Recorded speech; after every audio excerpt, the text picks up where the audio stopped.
Ok, donc on va faire la déclaration ENS avec le nouveau système ICS2. Donc c'est parti, donc on y accède via S1. Voilà, on se dirige dans l'onglet Forms, ici. Donc on va dans ICS2.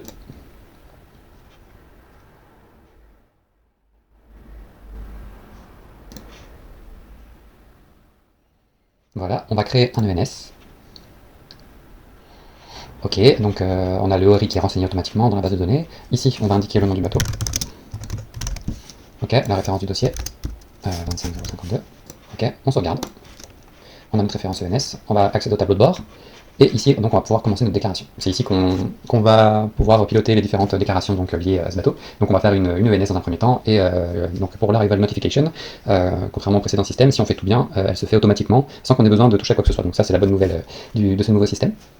Donc une fois qu'on est sur ce tableau de bord, on va ici pour faire un dépôt ENS complet. Nous on a toujours fait ça, donc ce sera le tout premier, le F10. Tac, on y va, nouveau message, donc on est parti.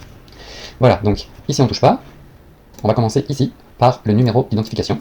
Donc la nomenclature c'est IMO, et on va mettre le numéro IMO du bateau à suivre. Voilà. Type d'identifiant, on met 10 pour IMO, donc on met 10 directement. Voilà.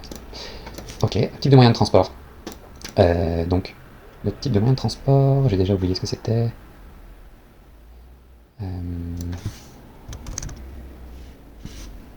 Ok, bulk carrier tout simplement. Ok. Et la nationalité, donc on met le pavillon du bateau, les îles Marshall. Mode de transport, on met 2 pour... non, c'est 1 pour transport maritime. Ok, donc là on renseigne soit le TD, soit la date de départ confirmée. En gros, c'est au port de chargement, est-ce qu'il est déjà parti? C'est-à-dire est-ce qu'on a la date BL là-bas en gros? Donc là, on mettra la date BL si le bateau est déjà parti. Si jamais le bateau est encore en escale, parce que généralement on attend que le bateau parte, donc généralement on va pas rentrer cette case-là.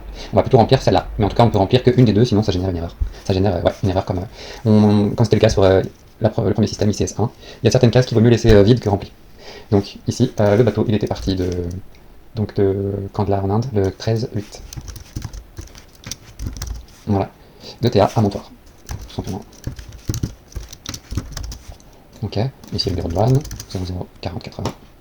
L'ordre donc l'acheminement, comme on le connaissait sur le premier système. Donc ici, Canada, non n'importe quoi, Inde. Et ici, France. Ok. Voilà, donc le déclarant, ça c'est pré-rempli, pas de souci. Ah oui, donc ici il y a des petites flèches, donc il faudra bien faire attention à chaque fois, il faut bien remplir les informations complémentaires. C'est là où ce système il est quand même assez lourd, et c'est assez galère. Ça prend pas mal de temps, mais après il sera possible de faire des duplicata, de dupliquer des déclarations pour retrouver les informations pré-remplies. Donc je pense qu'à l'avenir, il y aura moyen que ce soit plus rapide. Donc ici, on va remettre nos identifiants. Voilà.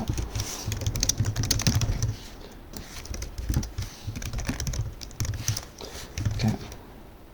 Ok. Et donc ici, alors faire attention dans cette interface, il y a plein de petits sous-parties, de petites sous-parties qui sont nichées par des boutons en fait qu'il faut développer. Donc là par exemple, à chaque fois, il y a l'info de contact. Oups, je l'ai déjà ouvert tout simplement. Donc ici, à chaque fois, on va mettre l'email, on va mettre notre email. On mettra ça à chaque fois. Ok, voilà. Transporteur.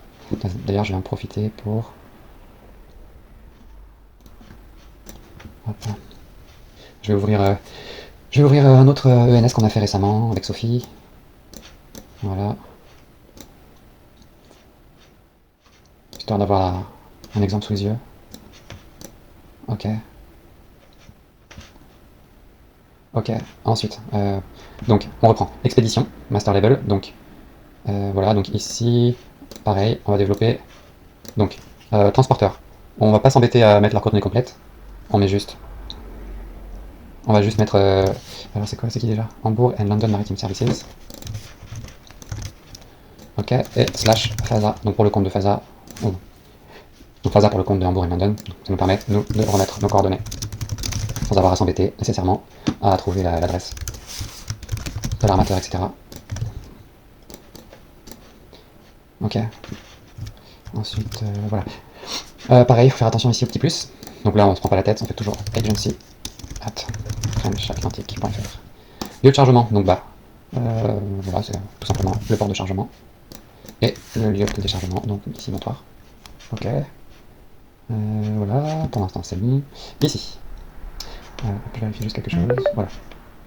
Alors, du coup, ici, on va mettre une référence qui va être très importante pour que les différents systèmes se repèrent entre eux, parce que nous, c'est une référence qu'il va falloir répéter à certains endroits pour que toutes les autres procédures se calent bien et se fassent même automatiquement. Notamment vis-à-vis de nos déclarations S1, il faudra renseigner ces références-là dans S1 aussi pour que ça se goupille bien et que la douane ait bien les bonnes informations et que tout se fasse automatiquement. Donc, la nomenclature que je proposais, c'est de mettre le nom du bateau et enchaîner, parce qu'il faut au moins un chiffre, le numéro de dossier. Ici, comme une ENS classique, on va mettre N705 pour BL. Truc hyper important, c'est un peu un problème d'ergonomie, mais il ne faut pas passer à un nouvel écran sans sauvegarder. Ça c'est très important parce que sinon il faut tout recommencer. Donc à chaque fois qu'on a fini de remplir un écran, hop, on sauvegarde. Tac. Donc là on revient bien. Et maintenant on va commencer la partie qui est la plus galère entre guillemets, la plus chronophage, c'est l'expédition house level. Donc en gros on va remplir toutes les caractéristiques, expéditeur, etc. Et il y a pas mal de monde à préciser, donc c'est un peu galère, puis on n'a peut-être pas toutes les informations non plus. Donc on se cale sur les informations qu'on a sur les BL, que je vais ouvrir de ce pas. Ok. Je vais aller le chercher directement. Ok, voilà. Bon, on essaie de se débrouiller avec ce qu'on a ici, parce que sinon je vois pas trop l'intérêt d'aller chercher ailleurs, ou éventuellement une adresse sur internet pour une société s'il nous manque quelque chose, mais en général on peut se débrouiller avec le BL. Ok, donc là, le truc à savoir, c'est qu'il y a encore ce fameux menu déroulant, et en fait la partie haute, on la remplit pas. On va juste mettre ici le type, donc personne morale, legal person, donc ce sera le type 2 à chaque fois. Il n'y a pas forcément à réfléchir, on met 2 à chaque fois, et après on déplie le rouleau, on déplie le volet, et on remplit donc le destinataire. Ici c'est Cargill France. Donc, quand on fera des dupliqués, du coup ça se sera rempli, donc on n'aura plus à le refaire. Voilà. Ok. Et là pareil, il faut pas oublier le petit plus. Ok, donc l'expéditeur c'est le shipper, évidemment, donc on met bien le 2. Et ici on va chercher le shipper, qui est surage intex. Si on veut pas mettre de numéro de rue, on met un petit point, il faut juste qu'il y ait quelque chose de renseigné. Donc là, qu'est-ce qu'on a? Ok. On peut mettre une version un peu réduite de tout ça, il n'y a pas forcément besoin que ce soit exactement la bonne adresse, entre guillemets. Gandhidham, 370201, 370201. Donc à Gujarat, India.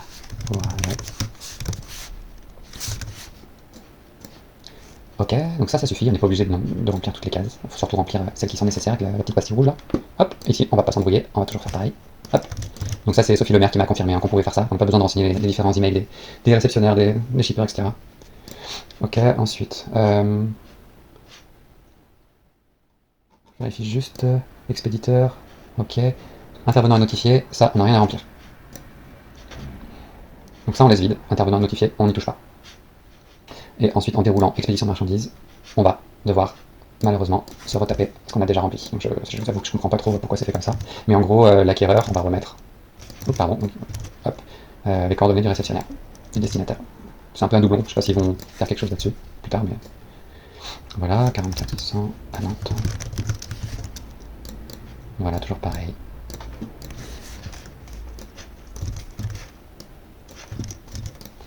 Ok, et le vendeur, bah voilà, on va remplir qui est le shipper à nouveau. Hop. Donc là c'est pareil, on met 2. Hop. Et on copie-colle tout le bazar. Gorajat.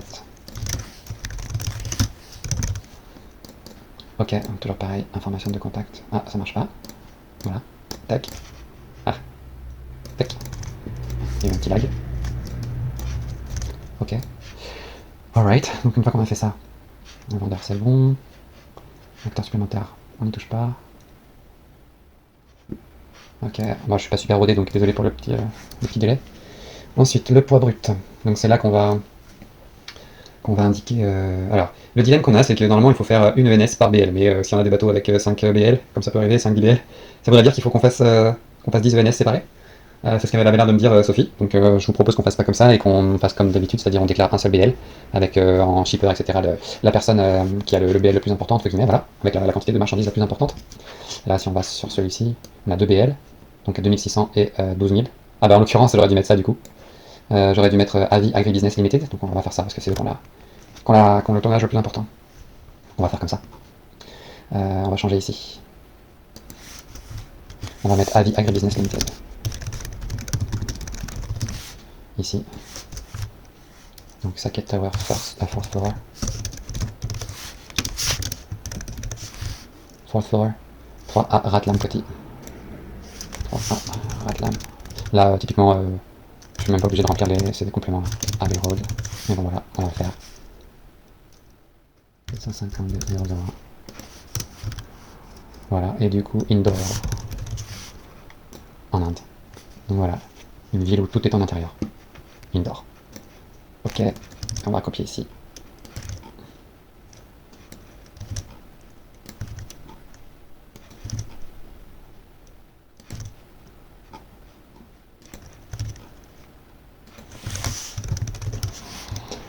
Ok, voilà, on est pas trop mal.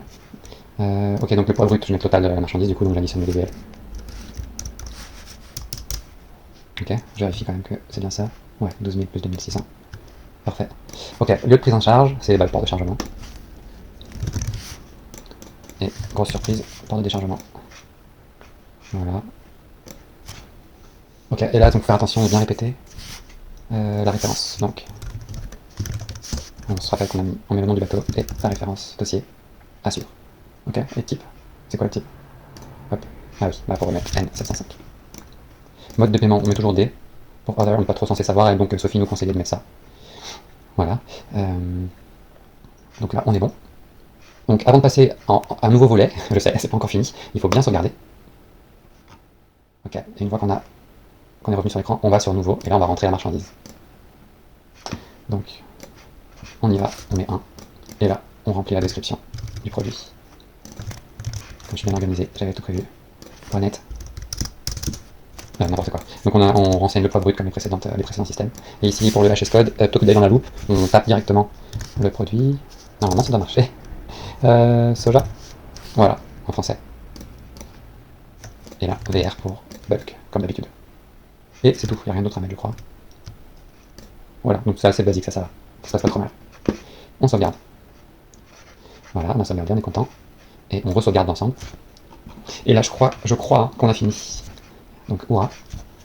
Donc, soit on peut aller crier dans les bois, ou faire un petit marathon pour oublier tout ça, ou fêter ça, hein, ça dépend des styles. Wow. Voilà, donc en tout cas, la procédure est terminée. Donc une fois qu'elle est terminée, bah, on vérifie que c'est ok, tout est bien. Voilà, et expéditeur, ok, on a bien tout rempli. Intervenant, acteur supplémentaire, intervenant à notifier, non, c'est bon, on met rien. Expédition de marchandises, on a rempli ça, ça. Ok, ok. Bon, ok, donc on a fini la déclaration, on fait retour. Voilà. Et là, on arrive sur donc, la première page de l'ENS, et on va pouvoir valider, soumettre donc la déclaration. Ok, je vais quand même la sauver avant, voilà. Et je vérifie vite fait que j'ai rien oublié.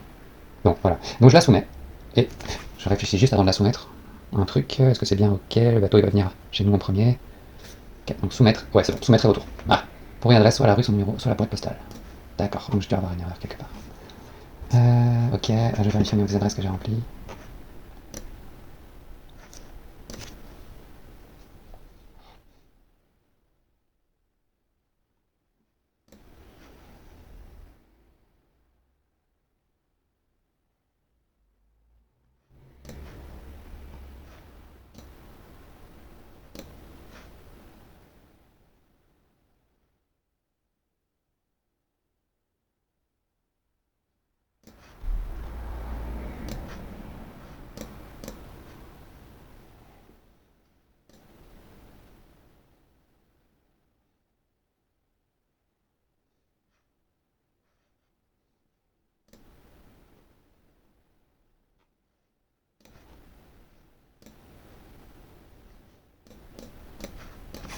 Ouais, j'ai trouvé, c'est là, en fait, il faut bien remplir quelque chose, donc il faut mettre le point que j'ai oublié de mettre. Super. Voilà. Faut penser comme un robot en fait. Une fois qu'on a compris ça, c'est nickel. Ok, on le sauvegarde pour la 33e fois, retour. Et normalement, cette fois, la magie va opérer. Attention, voilà, c'est bon. Donc on a réussi à l'envoyer à la douane. Retour. Ok, donc voilà, on retourne sur notre tableau d'ouverture de dossier, là, quand on voulait créer le NS. Et là, on peut voir un peu les actions qu'on a effectuées ou les documents qu'on a remplis. Donc ici, on a fait un dépôt au NS. Et ici, il y a marqué envoyer. Donc contrairement à l'ancien système, on pouvait rafraîchir et au bout de 15 secondes, c'était bon. Ça peut durer plusieurs heures. C'est là le pire défaut de ce nouveau système, c'est qu'en plus de ça, on reçoit aucune notification lorsqu'il y a un changement de statut. Donc il faut revenir régulièrement dessus pour voir s'il y a une erreur et corriger pour renvoyer. Une fois qu'on aura le statut validé, voilà, je retourne dessus. Une fois qu'on aura le statut validé, on aura un MRN qui va apparaître, mais là il apparaît déjà. Donc ça veut dire que c'est passé déjà. Ce serait une première, que ça aille aussi vite, sur les deux derniers essais. Donc reçu, je pense que le reçu c'est bon, je vais vérifier sur l'ancienne, la précédente qu'on a fait. Ouais c'est ça, c'est bon. Bah, ça a été quasi instantané ce coup-ci, donc c'est plutôt cool. Donc ça, une fois qu'on a le numéro MRN, c'est que c'est bon. Et une fois qu'on a le numéro MRN, on va devoir aller renseigner le S1 qu'on a fait sur ce bateau. Donc je vais y aller. Je vais aller choper le S1. Logistics. On va dans le dossier Cargo In. Ok. Référence dossier 25052. Normalement. Ok, voilà. Et là, on va dans le dossier où on a déclaré la cargaison. Hop. Et là où d'habitude on met... Ah, alors attends. C'est pas là. C'est plutôt... Voilà, c'est ici. Ok. Donc sur cet écran-là, au lieu du 1 qu'on met d'habitude là, on va mettre la fameuse référence qu'on avait mise dans la déclaration VNS.